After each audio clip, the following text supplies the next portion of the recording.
श्री पतंजली मुनींनी जी योगसूत्रे लिहिली आहेत त्यांचे 4 भागात विभाजन केलेले आहे. त्यातील समाधीपादमधील सर्व सूत्रे. अथ योगानुशासनम्. योगश्चित्तवृत्ति निरोधः तदा दृष्टुः स्वरूपे अवस्थानम् वृत्तिसारूप्यमितरत्रः वृत्तया पञ्चस्तया क्लिष्टः प्रमाणविपर्ययविकल्पनिद्रा स्मृतयः प्रत्यक्षानुमागमः प्रमाणानि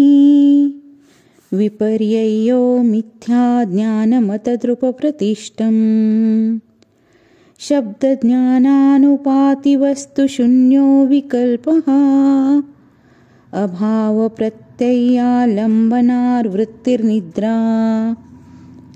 अनुभूतविषया सप्रमाशो स्मृतिः अभ्यासवैराग्याभ्यातन्निरोधः तत्र स्थितो यत्नोऽभ्यासः स तु दीर्घकालनैर्यन्तर्यसत्कारा सेवितो दृढभूमिः दृष्टानुश्रविकं विषयं वितुष्णस्य वशीकारसंज्ञा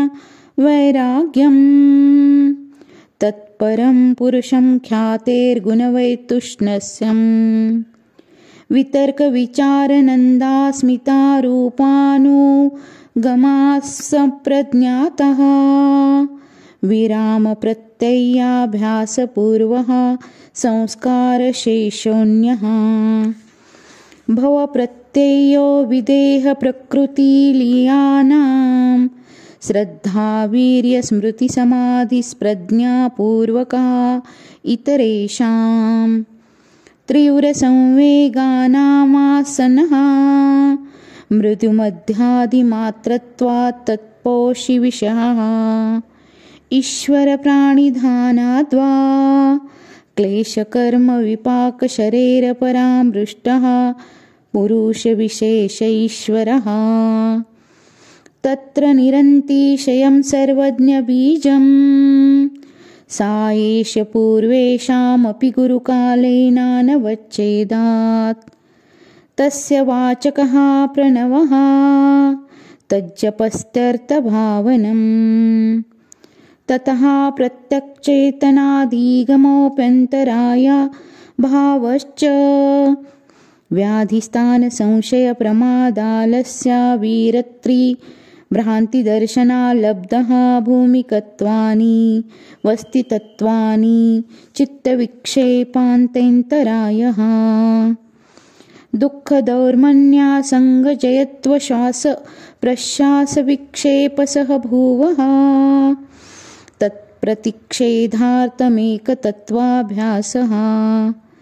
मैत्री करुणामुदितोपेक्षानां सुखदुःखपुण्यापुण्यविषयाणां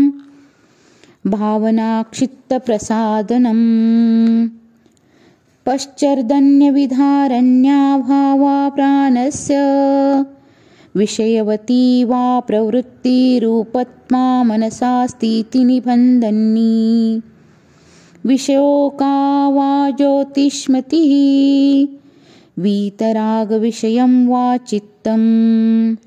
स्वप्ननिद्राज्ञानलम्बना वा यथा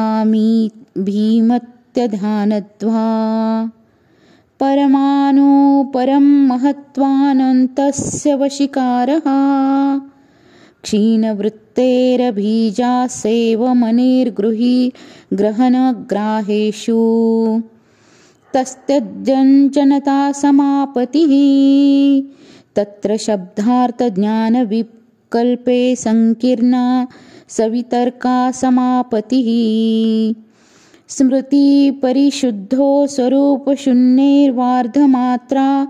निर्भासा निर्वितर्का एतयेव सविकारा निर्विकाराश्च सूक्ष्मविषया व्याख्यातः सूक्ष्मविषयत्वं च लिङ्गं पर्यवसानं ताये सबीज समाधिः निर्विचारवैशारद्योध्यात्मप्रसादः